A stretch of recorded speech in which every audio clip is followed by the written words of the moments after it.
Assalamu alaikum et bienvenue sur Beautiful Business, le podcast dédié aux femmes musulmanes qui vous parlent lifestyle, mindset et entrepreneuriat. Je suis Ikram, coach mental et business mentor, et dans cet épisode, on va continuer notre série ouverte la semaine dernière sur les remèdes spirituels pour vous aider à changer radicalement de vie. Je vous avais conseillé effectivement d'écouter cette série de façon cumulative parce qu'en fait les 4 conseils qui vont vous être donnés, ils sont tirés d'une méditation d'Ibn Qayyim que j'ai décidé de faire en une série de 4 épisodes parce que pour moi chaque point qu'il mentionne sont extrêmement précieux et importants et il fallait que j'en fasse un épisode à part entière. Voilà, que vous les écoutiez dans l'ordre ou pas, c'est pas très important, même si c'est mieux en fait dans l'ordre, mais peu importe, il faut que vous les ayez les 4 puisqu'ils sont d'une importance capitale si vous souhaitez changer vos vies. Alors, donc la semaine dernière, on a vu effectivement que Ibn Qayyim, rahimallah, il nous a recommandé rectifie le passé par le repentir, quant au futur, prépare-le en t'abstenant de commettre des péchés, en prenant une bonne résolution et en ayant une intention ferme. Alors la semaine passée, on a parlé de changer votre trajectoire de vie en revenant vers Allah à travers le repentir, afin que les péchés que vous ayez pu commettre par le passé n'aient jamais existé et que vous puissiez enfin mettre un terme à ce mauvais film qui est votre vie et qui se répète sans cesse. Donc maintenant qu'on a vu effectivement comment se comporter avec notre passé, c'est bien de savoir comment se comporter à l'égard de l'avenir. Et effectivement, c'est le deuxième point qu'il aborde dans sa méditation. Et il nous dit effectivement l'abstinence vis-à-vis des péchés en ce qui concerne le futur. Donc concrètement, dans cet épisode, la question à laquelle on va tenter de répondre, c'est comment s'abstenir de commettre des péchés? Comment s'y prendre concrètement? Quelle est la meilleure manière effectivement de préparer son avenir en s'abstenant de commettre des péchés? Bien, tout d'abord, on va voir que notre futur, il nous réclame. Ensuite, on va voir qu'il y a un certain mindset à entretenir vis-à-vis du futur, notamment une certaine confiance à avoir à l'égard du futur. Et enfin, on verra qu'il y a une attitude qu'il faut prendre, adopter face au futur, et notamment par rapport à ce qu'il a à nous offrir, à nous proposer. D'ailleurs, si cet épisode n'est pas trop long, je finirai sur un petit bonus, Inch'Allah, qui vous attend. Restez bien avec moi jusqu'au bout. Alors, donc, premièrement, ce que vous devez savoir à propos du futur, c'est que votre futur vous réclame bien plus que la mort. Il vous veut, il vous réclame, il vous demande. Alors tout d'abord, on va s'arrêter sur le futur. Quand je vous dis le futur, de quoi je vous parle? En fait, je vous parle de la vie. La vie vous réclame plus que votre mort.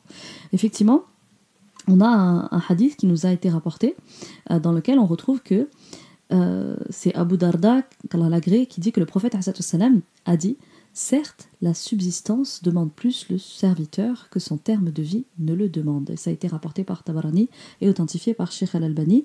Et dans les explications de ce hadith, on retrouve que ce qui a été décrété à une personne comme subsistance, c'est-à-dire comme argent et autres, va lui parvenir quoi qu'il en soit.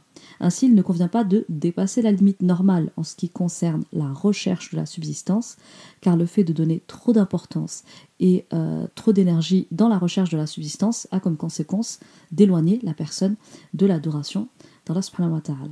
Bon, alors déjà, on va se parler un petit peu de subsistance. Ici, vous le savez, la notion en arabe, c'est rizq. Qu'est-ce que ça signifie? Eh bien, en fait, quand on traduit le terme rizq, c'est la subsistance. Donc, en fait, ça désigne tout ce que l'on peut manger, boire, tout ce qui permet, en fait, de vivre et qui est donné par Allah subhanahu wa ta'ala aux êtres vivants afin, effectivement, de subvenir à leurs besoins. Et en fait, aujourd'hui, il se trouve qu'on vit à une époque où les personnes qui voient leur richesse être diminuée ou qui s'en sentent privées et qui notamment n'évoluent pas dans un cadre spirituel vont se mettre dans une condition psychique, mentale, émotionnelle où ils vont se sentir extrêmement mal, parfois jusqu'à se pousser dans la dépression, alors que nous, en islam, nous avons effectivement tout un tas de choses à savoir sur la subsistance qui permettent de patienter à ce type d'épreuve dans la subsistance. Et de toute façon, tout autour de nous est subsistante. La vie qu'Allah nous prête est une subsistance. Et donc, en fait, la crainte de ne pas pouvoir subsister, ça génère effectivement une angoisse qui peut notamment devenir invivable et nous amener surtout à pécher. Du coup, c'est très souvent ça en fait qui va ouvrir la porte au péché, c'est-à-dire que c'est très rare les personnes que j'ai pu croiser dans mon métier qui ont du mal à se projeter vers le futur, sauf celles qui sont particulièrement bloquées par le passé, qui portent de lourds traumas, qui ont effectivement une histoire qui les met en boucle sur le passé, ou en tout cas qui les a figées à un moment donné de leur vie. Mais en général, par contre, ce que je constate, c'est que voilà, Vous savez ce que vous voulez. Parfois, c'est pas tout à fait très clair ou très bien défini, mais en tout cas, vous avez une idée de ce que vous voulez. Donc, le futur, vous arrivez à l'envisager. Par contre, vous l'obstruez, ce péché-là, notamment à cause de cette peur, de cette crainte de manquer, de ne pas avoir assez, d'être rejeté, d'être laissé pour compte. Eh bien, là, vous avez la tentation du péché, effectivement, qui va survenir, parce que ce qui peut vous arriver de pire, selon vous, à ce moment-là, c'est de ne pas avoir assez, c'est de ne pas pouvoir payer vos factures, c'est de ne pas réussir à faire vos projets. Et donc, en fait, là, ici, ce qui est dramatique, c'est qu'effectivement, on s'éloigne de la compréhension dans notre dîne que nous avons de la subsistance, puisque la subsistance, en islam, ce qu'on reconnaît, c'est qu'elle nous demande plus que notre terme de vie nous réclame, c'est-à-dire notre mort. Donc, la subsistance, elle nous désire. Elle nous désire comme jamais nous ne serons capables de la désirer. C'est nous qui lui obstruons les voies d'accès à nous par nos péchés. Donc, la subsistance, vous devez comprendre qu'elle demande. Elle demande, elle réclame son destinataire. La subsistance, là, il faut que vous compreniez en fait que ça représente la vie. Ça représente les subsides, les aliments auxquels vous êtes éligible, parce que c'est Allah subhanahu wa ta'ala effectivement qui a écrit à chacun 50 000 ans avant la création des cieux et de la terre, les aliments, dans le sens large, qui vont lui être destinés. Donc c'est tout ce que vous allez boire, manger, tout ce qui va vous servir à vivre. Et parmi ça, on trouve effectivement notamment la science, on retrouve les biens, on retrouve les ornements de cette vie. Bref, tout ça, c'est cité dans le Coran Karim. Je vous inviterai à prolonger, Inch'Allah, vos recherches sur le sujet du rizq. Donc, dans la vie, en fait, vous devez comprendre que le futur, il a tout un tas de choses effectivement à nous apporter, parce que Allah subhanahu wa ta'ala a écrit les choses ainsi pour vous. Donc, il a écrit tout ce qui va vous arriver, et il a écrit ce rizq qui doit vous atteindre. Et ce rizq-là, Allah l'a programmé d'une telle manière qu'il vous réclame plus que vous ne serez jamais capable de le réclamer. Et donc, l'idée, c'est que nous ayons effectivement des actions pour récupérer cette subsistance, mais chaque fois que nous avons des péchés qui se passent en chemin vers cette subsistance, eh bien, cette subsistance, elle va se bloquer. Donc par exemple, très souvent, les hommes, quand ils vont avoir peur de mourir de faim, de ne pas pouvoir payer leurs factures, de se retrouver en galère, ils vont commencer à mentir pour obtenir leur subsistance. Ils vont commencer à voler. J'ai peur de finir seul, je vais me mettre à fréquenter, au moins je vais m'assurer de pouvoir me marier. J'ai peur d'être rejeté au travail si j'affiche ma religion, je vais renier ma foi, et donc je vais me comporter contrairement à ce qui m'a été prescrit par Allah subhanahu wa ta'ala, qui est lui le pourvoyeur, c'est-à-dire que c'est lui qui pourvoit ma subsistance, mais toutes ces peurs et craintes, angoisses, waswas, etc. font que je me comporte d'une manière qui m'amène à pécher.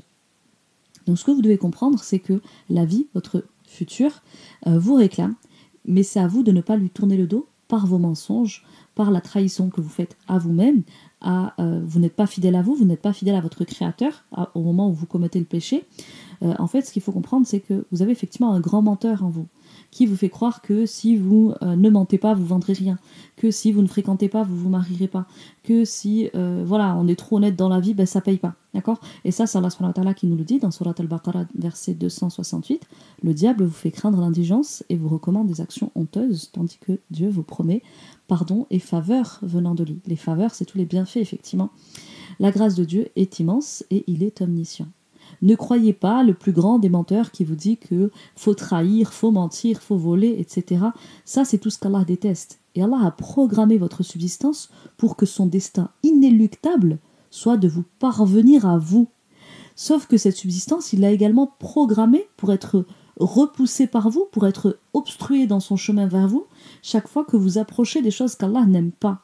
Et en fait, les choses, elles sont ainsi faites. Le risque, il a été ainsi façonné par Allah subhanahu wa ta'ala. Vous savez, Allah subhanahu wa ta'ala, il nous a façonné nous, il a façonné notre père Adam de ses propres mains, et il a façonné aussi les moyens de notre subsistance.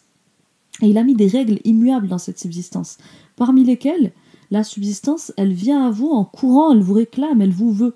Elle vous veut parce qu'Allah l'a ainsi programmée. Mais elle est aussi programmée pour être bloquée dans son cheminement vers vous, dans sa course vers vous, tant que vous désobéissez, parce qu'elle est programmée par le Créateur. Elle vient de lui. Et elle se bloque chaque fois que vous mettez en colère votre Créateur, chaque fois que vous faites des choses qu'il déteste, chaque fois que vous avez des actions qui vous éloignent de lui. Cette subsistance s'éloigne aussi de lui, de vous, parce qu'elle émane de lui. Et dans le Coran al-Karim, on retrouve pourtant Allah qui nous dit « Il n'y a point de bête sur terre dont la subsistance n'incombe pas à Allah qui connaît... » Il n'y a point de bête sur terre dont la subsistance n'incombe à Allah qui connaît son gîte et son dépôt. Tout est dans un livre explicite.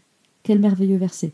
Toute personne croyante, effectivement, elle sait que ce verset vient nous dire que le Seigneur des univers, parce qu'il n'y a pas que cet univers-là, vous savez, ce monde, il est tellement immense, il est tellement grand, et finalement, il est aussi grand que ce qu'on est capable de l'imaginer. Et quand on comprend la grandeur d'Allah subhanahu wa ta'ala, là, on se dit, mais en fait, il est source de subsistance.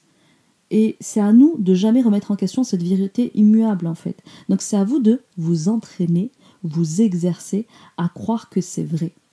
Jusqu'à ce que vous raisonniez avec cette mentalité-là et que donc votre subsistance, même si elle, à un moment donné, elle se trouve à être amoindrie, voire même à disparaître, et que vous puissiez du coup être dans un certain état de diminution, cette conviction, elle demeure en vous.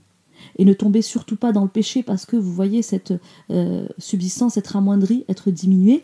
Et par exemple, c'est ce qu'on retrouve dans l'histoire de Ayyub alayhi salam. Vous le savez, c'était un prophète qui était effectivement particulièrement riche, abondant. Il avait une grande famille, une grande richesse. Il avait tout ce qu'il fallait. Et subhanallah, il est tombé malade, il a perdu tous ses enfants et il s'est retrouvé sans le sou. Et c'est pas pour ça qu'il s'est mis à commettre la turpitude ou bien le blâmable. Et d'ailleurs, sa femme, quand elle a été amenée, parce que du coup c'est la seule qui restait à son chevet, qui restait à son contact, donc elle allait pour lui ramener à manger, quand elle lui a dit qu'elle vendait ses cheveux pour pouvoir le nourrir, il a refusé, il lui a interdit ça. Parce que même pour la subsistance, on fait pas des choses comme ça. Donc du coup, ici, ce que vous devez comprendre, c'est que la subsistance vous réclame. Elle est là, elle vous demande parce qu'Allah l'a ainsi programmée. Par contre, elle est également programmée à s'éloigner de vous chaque fois que vous vous éloignez d'Allah en empruntant le chemin du péché, que ce soit pour obtenir votre subsistance ou bien parce que vous avez minimisé le péché et que du coup, dans votre vie, il y a trop de péché. Donc s'il y a trop de péché, ça obstrue les voies d'accès à la subsistance. Imaginez que la subsistance est une source qui éclate, ok, et elle éclate et elle veut vous atteindre par tous les moyens.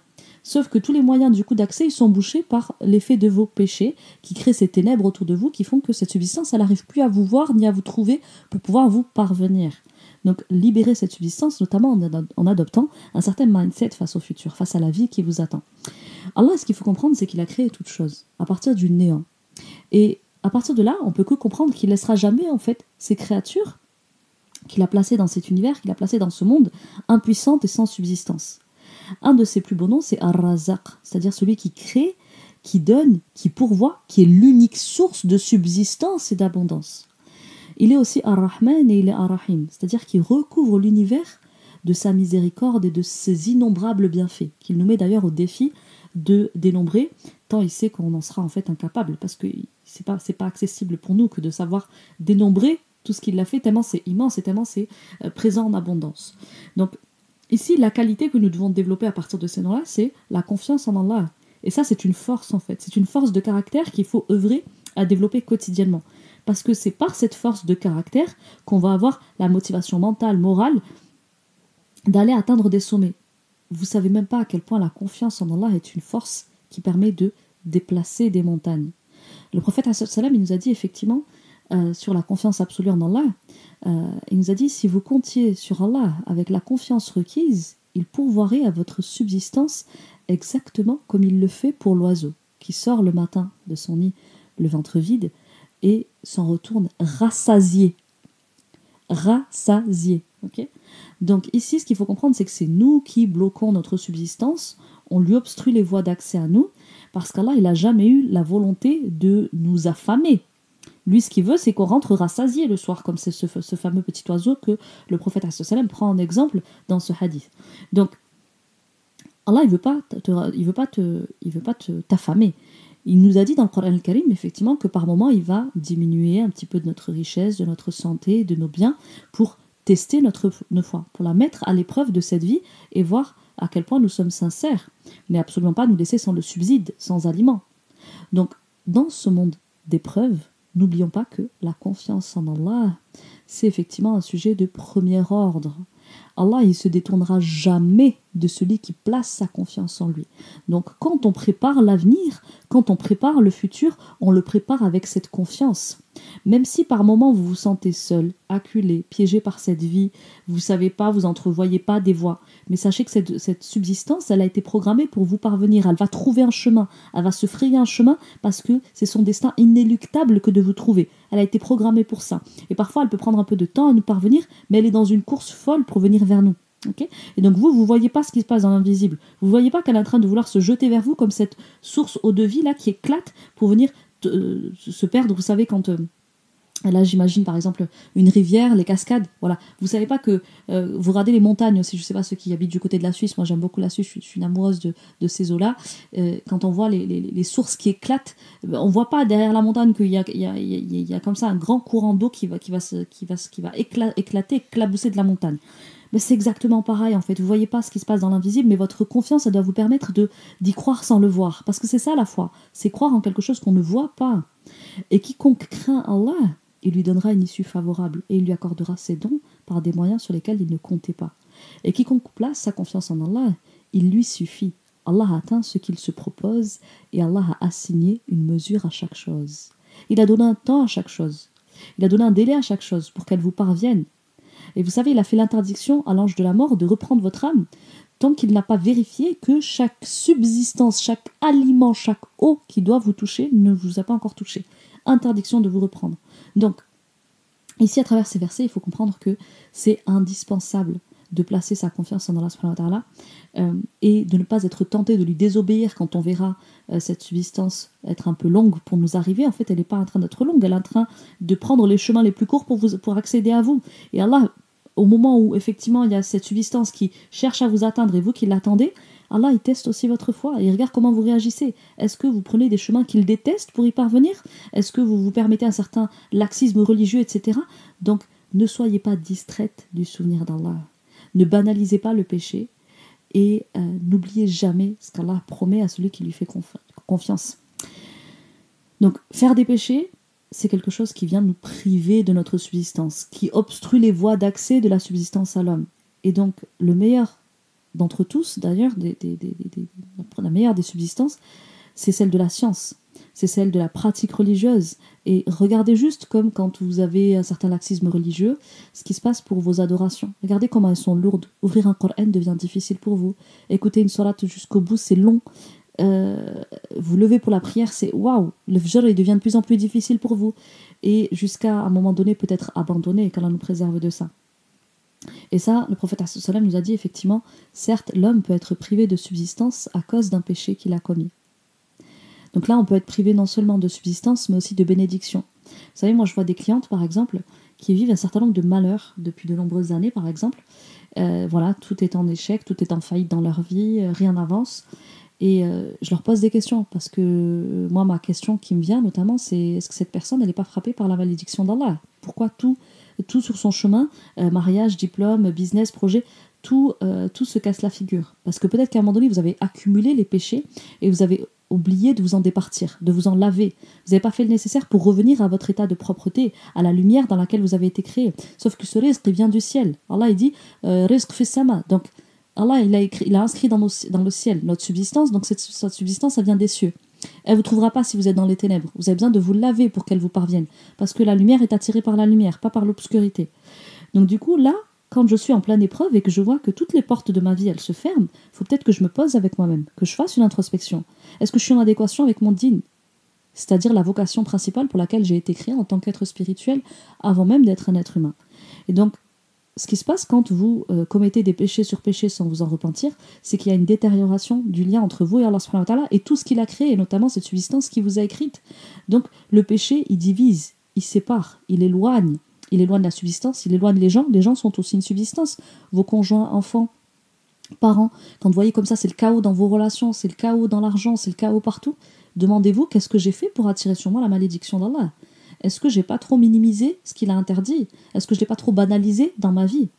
Donc du coup, quand on éprouve comme ça des difficultés dans un certain nombre de domaines de sa vie, monter un projet, faire des formations, etc., et qu'il n'y a rien qui aboutit, il faut peut-être que je me regarde et que je me dise, attends, qu'est-ce que j'ai fait? Donc déjà, même si tu sais pas qu'est-ce qui t'a amené à être là, juste parce que tu vois que ça bloque partout et que tout ne se passe pas comme tu veux, astaghfirullah, astaghfirullah, et ça je te renvoie à l'écoute du premier épisode Remède pour changer sa vie, à savoir celui sur rectifie ta vie en te repentant du passé. Donc, effectivement, attention aux péchés, parce que les péchés, ils bloquent la subsistance, mais ils bloquent plus que ça, ils bloquent la bénédiction divine, ils bloquent la baraka d'Allah. Effectivement, plus on est pécheur, et plus on est dans l'obscurité, plus on se sent lourde, plus on se salit intérieurement. Je vous ai dit à quel point la semaine passée, le péché entache le cœur d'un point noir. Et donc, plus on craint Allah subhanahu wa ta'ala, plus Allah il facilite les issues favorables, et plus le retour vers lui va vous permettre de libérer les voies d'accès à vous, et donc votre risque va pouvoir venir plus facilement. Regardez le nombre de personnes, par exemple, qui sont restées des années dans la fornication, elles se sont repenties, et très vite, elles ont réussi à refaire leur vie, cette fois-ci dans le halal, et toute leur vie, elle s'est débloquée, même si, voilà, ils ne sont pas devenus millionnaires du jour au lendemain, mais bizarrement, il y avait plus de baraka, plus de suffisance dans ce qu'Allah leur donne. Et c'est ça, en fait, la véritable abondance. D'ailleurs, je pense que je l'évoquerai, Inch'Allah, au cours d'un épisode de podcast. Donc bien entendu, la subsistance, elle nous réclame plus que nous la réclamons. Par contre, attention, il y a quand même des efforts à fournir de notre part. Donc ça, je vais m'y attarder un petit peu. Mais effectivement, Allah, il donne la subsistance. Mais cette dernière, elle est quand même reliée aux efforts que nous fournissons pour l'obtenir. Donc que ce soit le mariage, l'entrepreneuriat, etc. Allah subhanahu wa ta'ala nous dit qu'effectivement, l'homme aura seulement le fruit de ses efforts. Donc l'homme, il est convié à demander les bienfaits d'Allah sur lui. Et Allah ne fait que ça, nous couvrir de ses bienfaits et de sa miséricorde. Par contre, il nous demande certains efforts pour qu'elle puisse nous parvenir. Donc si je veux faciliter l'accès de ma subsistance qui me réclame plus que moi je la réclame, non seulement il faut que je m'abstienne des péchés, mais il faut aussi que j'ai quelques œuvres pour qu'Allah voie ma motivation à obtenir cette chose. Chaque fois que j'œuvre, je lui prouve que je veux vraiment cette chose-là. Et donc Allah, il va vous permettre effectivement, du coup, non seulement la subsistance de vous trouver parce qu'elle vous réclame, et vous de la rencontrer parce que vous la voulez aussi. Donc Allah, il va faire se rencontrer ces deux volontés. La volonté qu'il a mis dans cette subsistance d'aller vers vous et votre volonté à vous de l'obtenir. Donc du coup, faites des causes, bougez-vous, faites des actions parce qu'Allah, il va vous donner suivant l'effort que vous allez mobiliser, l'effort de bonne volonté, l'effort de bonne foi. Puis on verra aussi qu'il faut être de bonnes résolutions dans le prochain épisode, mais ça, je m'y attarde pas. On va finir sur un troisième et dernier point, l'attitude face à la subsistance, face au risque, comment on se comporte. Eh bien, il ne faut pas être excessif, c'est ça que nous dit la religion. Ne soyez pas excessif dans sa recherche, ne soyez pas outrancier, ne soyez pas transgresseur. Alors là, je vais vous raconter une petite histoire. C'était l'année dernière, j'étais avec une amie, on est deux grosses gourmandes, et en fait, cette personne-là, on parlait avec une personne qui, vous savez, c'est le genre de personne qui mange plus pour se nourrir que pour la gourmandise. Et elle disait, donc nous on était là, on va manger quoi, vraiment c'est un sujet qui revient beaucoup dans la conversation, et elle nous dit, les filles, vous savez, c'est pas bon comme ça de trop penser à manger, je vais manger quoi, qu'est-ce que je vais cuisiner, sauce salade, machin, elle me dit c'est pas bon, et là cette phrase, elle a eu un tel écho quand j'ai lu l'explication du hadith 6 mentionné, que je vais vous reproduire du coup ici. Donc je vous disais qu'effectivement, la subsistance, elle nous recherche plus que notre terme de vie, c'est ce que nous a dit le prophète alayhi salam. Et donc, l'explication de ce hadith, c'est que la subsistance, quand elle a été décrétée à une personne, elle a été décrétée 50 000 ans avant la création des cieux et de la terre, que ce soit argent, mariage, enfant, nourriture, peu importe ce que c'est, ça va parvenir à cette personne parce que c'est le destin inéluctable de cette subsistance que de vous venir. Allah lui a ordonné, c'est une affaire déjà ordonnée. Comme dans Surat Maryam, si ça vous parle, je vous laisse aller voir la ref, j'aime beaucoup quand Allah nous dit ça, c'est une affaire déjà ordonnée. Et bien le rizq, dites-vous que c'est une affaire déjà ordonnée. Et donc, Allah nous dit qu'il ne convient pas de dépasser la limite normale en ce qui concerne sa recherche. Parce que de toute façon, cette subsistance, elle est programmée pour venir sur vous en fait. Elle n'a pas le choix. Elle est attirée par vous comme un aimant parce qu'Allah l'a ainsi programmée, il l'a ainsi faite. Donc c'est à nous de ne pas vouloir la chercher plus que de mesure. D'accord ? Donc on fait des causes pour qu'elle nous parvienne et lui faciliter les voies d'accès à nous. Par contre, on n'est pas excessif dans sa recherche. On n'exagère pas pour qu'elle nous vienne, c'est-à-dire en forçant les choses, en faisant du haram, en mentant, en trichant, en trahissant, etc. Donc, on recherche la subsistance, mais on la recherche dans la limite du normal, c'est-à-dire que c'est pas dans la désobéissance, notamment par rapport à la salade. Donc, aujourd'hui, par exemple, quand vous allez travailler et que voilà, vous dites c'est pour ma subsistance que je sorte dehors travailler, oui, mais par contre, ta subsistance, c'est Allah qui te la donne, il est l'unique source de subsistance, et si ça veut dire ne pas prier à l'heure, pose-toi des questions, parce que là, tu es en train de la chercher de façon excessive. Normalement, tu es censé la chercher dans les clous. Dans les clous, c'est le minimum, c'est l'observation des horaires de prière. Ensuite, on nous dit aussi dans l'explication de ce hadith qu'on ne doit pas y donner trop d'importance. Oui, le plus important, c'est la source de cette subsistance. C'est pas la subsistance elle-même. C'est Allah qui nous en fait jouir. Et il nous en fait jouir que pour augmenter l'amour que nous avons pour lui, que pour augmenter nos adorations, augmenter notre dévotion vis-à-vis de lui. Et qu'on puisse encore plus tourner notre être vers lui. Parce qu'effectivement, c'est plus facile de prier et d'adorer quand on a nos besoins qui sont assouvis, qui sont remplis. Donc du coup, on ne doit pas lui donner trop d'importance à cette subsistance. On ne doit pas lui donner trop d'énergie. C'est pas normal de manger, boire, vivre, dormir pour la subsistance. La subsistance n'est qu'un moyen de réalisation de jouissance et d'épanouissement. C'est pas une fin en soi. La fin en soi de tout être humain, c'est Allah subhanahu wa ta'ala. Puisque de lui, nous venons, vers lui, nous retournerons. Inna ilahi wa inna ilahi wa raji'un. Oups, je vais reprendre le verset. Inna lillahi wa inna ilayhi raji'un. Donc ça veut dire nous venons d'Allah, nous venons, à Allah nous appartenons, vers Allah nous retournerons. Donc en fait, il n'y a pas plus important que lui. Et justement, là, la fin de l'explication nous dit qu'on ne doit pas dépasser la limite normale dans sa recherche et qu'on ne doit pas donner trop d'importance à la subsistance ni trop d'énergie à mettre dedans, parce que la conséquence, c'est l'éloignement de la personne vis-à-vis de son créateur. Alors que la subsistance, elle est censée vous rapprocher de lui. Le mariage doit vous rapprocher d'Allah. L'entrepreneuriat doit vous rapprocher d'Allah. Les enfants vous rapprochent d'Allah. Tout ça, c'est des commerces avec Allah. Je vous renvoie sur l'écoute de l'épisode où je vous explique le commerce avec Allah. Donc ici, ce que vous devez retenir, c'est n'y mettez pas trop d'énergie. Votre énergie doit avant tout être tournée vers Allah subhanahu wa ta'ala, verticalement. De façon horizontale, on n'emploie qu'une énergie résiduelle. N'y pensez pas trop, parce que cette subsistance, vous allez la bloquer à trop y penser, parce que vous oubliez de qui elle vient. Et cette subsistance, elle est là pour vous rappeler de qui elle vient, pas pour que vous restiez focus sur elle. Ne donnez pas trop d'importance, c'est que de la subsistance, ça va et ça vient, elle va vous parvenir dans l'invisible, vous ne voyez pas ce qui se passe, ça va peut-être apparaître demain, après-demain, dans une semaine, et va peut-être à arriver d'une manière que vous imaginez même pas, dans des proportions que vous n'êtes même pas capable d'envisager. Donc lâchez prise. Allah lui a ordonné d'aller vers vous, elle ira chez personne d'autre. Donc ne craignez pas la concurrence, la compétition, que sais-je encore. Je crois d'ailleurs je vous avais fait un épisode sur la comparaison, je crois pas que j'ai fait sur la compétition. Dites-moi si ça vous dit, Inch'Allah, je vous le ferai. Donc la subsistance, elle n'est pas capable de désobéir à Allah, parce qu'il lui a pas donné de libre arbitre. Elle a été programmée pour venir vers vous, et en fait, elle n'a pas la capacité de choisir de ne pas venir, comme nous avons la possibilité, par exemple, de ne pas choisir, on a la possibilité, pardon, de choisir de ne pas aller prier. La subsistance, elle n'a pas le choix. Allah, il l'a programmée, elle vient vers vous, et puis c'est tout. Elle n'a rien à dire, elle n'a pas son mot à dire. Donc, c'est à vous de comprendre que Allah lui a assigné cette fin, c'est-à-dire venir à vous coûte que coûte, de gré ou de force, elle doit venir. Donc, ne vous inquiétez pas. C'est sa fin inéluctable que de vous parvenir, ça de gré ou de force, et elle a jusqu'à le terme de votre vie pour venir. Donc c'est-à-dire qu'elle doit venir à vous, d'après seulement la mort sera autorisée à vous prendre. Tant que vous n'avez pas fini la moindre goutte de subsistance qu'Allah vous a écrite, vous a prescrite, vous ne partirez pas de ce monde. Mais vous avez un libre arbitre, vous. Et c'est vous qui l'a repoussé, qui lui obstruez le chemin par les péchés que vous commettez. En fait, soit vous décidez d'utiliser votre libre arbitre de façon à lui faciliter l'accès à vous par l'obéissance, sans trop y penser, sans trop lui donner d'importance, sans trop y mettre d'énergie, soit vous décidez de lui obstruer le chemin en faisant des péchés, en désobéissant, en y mettant trop d'énergie, trop de pensée, trop d'intérêt, vous êtes trop focus dessus. Ça me rappelle une cliente à moi que j'ai eue l'année dernière, elle avait démarré avec nous l'année dernière, et je lui disais, toi, il faut que tu lâches la grappe à ton entreprise, en fait. Elle a tout pour réussir sur le papier. Vraiment, elle a tout. On a activé tous les leviers de réussite. Par contre, tu l'étouffes, là, ta boîte. Fous-lui la paix. Fous-lui la paix parce que le rizq a besoin qu'on lui foute la paix. C'est son destin inéluctable de venir vers nous. Donc, laissez le rizq venir à vous sans être là. Vous savez, c'est comme quand vous mettez un plat sur le feu et vous êtes là à touiller. C'est quand qu'il va cuire votre plat, en fait. Foutez-lui la paix. Désolée pour la vulgarité. Astaghfirullah. Donc tout ça pour vous dire que plus vous mettez d'énergie, de pensée et d'importance dans la subsistance, plus vous serez tenté notamment de transgresser, de pécher, d'être outrancier. Ça va vous générer de la peur, du désespoir, de la crainte, et notamment de vous retrouver seul, de vous retrouver sans moyen, je ne vais pas pouvoir payer une facture, et qu'est-ce qui va se passer, et machin, et ceci, et cela.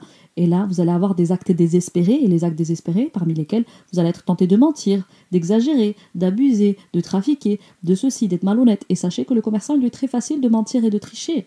Et ça, c'est pas moi qui le dis, c'est aussi un hadith du prophète sallam qui nous dit que voilà, parmi les commerçants, on en trouvera peu véridiques. Okay, que je vous en fasse un épisode de podcast là-dessus, je ne l'ai pas sous les yeux là, mais vous le retrouvez assez facilement. Voilà, les commerçants, il y a parmi les commerçants beaucoup de menteurs parce que la tentation elle est grande de tricher, de mentir pour pouvoir avoir sa subsistance. On le voit beaucoup sur les étalages, sur les marchés. Donc, du coup, ce qui est écrit va vous parvenir, ça dans le halal ou dans le haram. Donc soit vous employez toutes les causes que je viens de vous citer. Voilà, on fait les causes normales pour obtenir sa subsistance sans désobéir et sans manquer notamment à l'appel principal du Créateur à travers la salate. Donc on fait les causes normales, donc non seulement les causes spirituelles, les causes mondaines, et on laisse cette subsistance qui ne demande qu'à nous parvenir, on lui facilite les voies d'accès en restant dans l'obéissance. Soit on décide que c'est trop long, j'arrive plus, mais moi comment je fais pour mes factures en attendant, blabla, du coup je me mets à mentir, à trahir, à transgresser, etc. La subsistance, ça va me parvenir. Par contre, ça va être une subsistance haram, qui va ramener la malédiction sur moi. Il n'y aura pas de baraka dans ça en fait. Il n'y aura que de la souffrance et de l'affliction. Donc ce qu'il faut savoir, c'est que cette subsistance, elle a été prévue de vous parvenir. Mais c'est vous qui choisissez, est-ce qu'elle parvient dans le halal ou est-ce qu'elle parvient dans le haram. Est-ce que je la fais venir coûte que coûte avec des mauvais procédés ou est-ce que je la fais venir avec les bons procédés. Et là, ce qui va se jouer, c'est soit vous allez être béni dans cette subsistance, soit vous allez être maudit dans cette subsistance. Et nous, ce que nous voulons, en tant que croyants, c'est bien sûr la bénédiction divine. Donc du coup, là, pour le petit bonus de la fin, quand vous avez un projet sur le feu, que ce soit le mariage, les enfants, l'entrepreneuriat, prenez l'engagement de vous tenir à distance des grands péchés. C'est ce que je dis effectivement à mes clientes. Quand on démarre un programme ensemble, c'est OK, durant ces 6 prochaines semaines, 12 prochaines semaines, bref, peu importe le temps que j'ai cette personne en suivi, je lui dis, essaye de te tenir à distance des péchés. De mentir, du shirk, de la trahison, voilà, tout ça parce que ça va ralentir tout le travail que nous faisons, ça va le bloquer, hein, et en fait si tu prends une coach, c'est pas pour te retrouver bloqué dans ta subsistance. Donc s'il te plaît, tu n'entraves pas notre travail, tu fais en sorte de te tenir à distance des péchés, de te repentir au maximum pour créer les conditions spirituelles de la réussite afin de ne pas entraver le chemin de ton risque qui est en chemin vers toi. Parce que si Allah t'a fait prendre cette action, de passer à l'action, de nous faire confiance pour qu'on travaille avec toi sur ton projet, c'est parce qu'il t'a écrit quelque chose, ok ? Donc il t'a écrit quelque chose, s'il te plaît, ne le bloque pas. Donc, si vous craquez, ça arrive, faites retour immédiat vers Allah. Je vous renvoie à l'écoute de l'épisode précédent où vous pouvez rectifier le passé pour faire en sorte que ce péché n'ait jamais eu lieu. J'en dis pas plus, on va clôturer cet épisode. Sachez que effectivement, votre futur vous réclame et n'a pas le choix que de venir vers vous. Car c'est quelque chose de déjà ordonné. Donc, ne l'obstruez pas en faisant des choses qu'Allah déteste, car vous l'éloignez en fait, ce futur qui ne demande qu'à venir vers vous. Alors même qu'il est programmé à venir, il n'a pas d'autre choix. Mais ce futur-là, il va venir si vous vous trouvez dans la lumière de Nour ala Nour, c'est-à-dire de celui qui est la lumière sous la lumière et qui a écrit pour vous cette lumière, cette subsistance, cette miséricorde pour vous dans ce bas monde. Ne bloquez pas votre subsistance parce que plus vous vous perdez effectivement dans les ténèbres des péchés, plus vous obstruez le passage, les voies d'accès de cette subsistance à vous-même. Donc face à la subsistance, il y a 2 camps. Ceux qui se laissent impressionner et ceux qui sont confiants. Et on dit qu'effectivement, avec la confiance en Allah, face à la subsistance, on déplace des montagnes. Et surtout, on ouvre la voie à la subsistance qui nous est écrite et on lui permet d'accéder à nous. Ensuite, ce qu'il faut savoir, c'est que le futur, il ne faut pas trop y penser en fait. On sait ce qu'on veut, on sait ce qu'on a à œuvrer, donc on met en place les causes, on les met en application. Par contre, on ne se laisse pas tenter par y mettre trop de pensées, trop d'énergie, y donner trop de son temps, trop de sa personne, parce que un projet qui est voué à réussir quand Allah l'a prescrit, il n'a pas d'autre choix que de réussir. Donc on s'abstient de la tentation du péché, sinon on va le bloquer et finalement on va s'en retrouver plus malheureux qu'autre chose puisqu'on va attirer à nous la malédiction plutôt que la bénédiction divine. Je vous retrouve pour un prochain épisode où on continuera sur le 3e remède spirituel pour changer radicalement sa vie et on y parlera des bonnes résolutions pour réussir. J'espère que cet épisode vous a plu, que vous avez pris du plaisir à l'écouter. Pour ma part, j'ai eu beaucoup de plaisir à le tourner. Merci de le noter, de le partager, de le commenter. Bref, faites tout ce qu'il faut pour que ce podcast et c'est surtout cette série-là, elle rayonne parce que je pense qu'elle peut vraiment changer la vie de tous ceux qui prendront bonne note de ce que je dis là et qui le mettront en application dans leur vie. Passez une très belle semaine. Je vous dis à très vite pour le prochain épisode. Assalamu alaikum wa rahmatullahi wa barakatuh.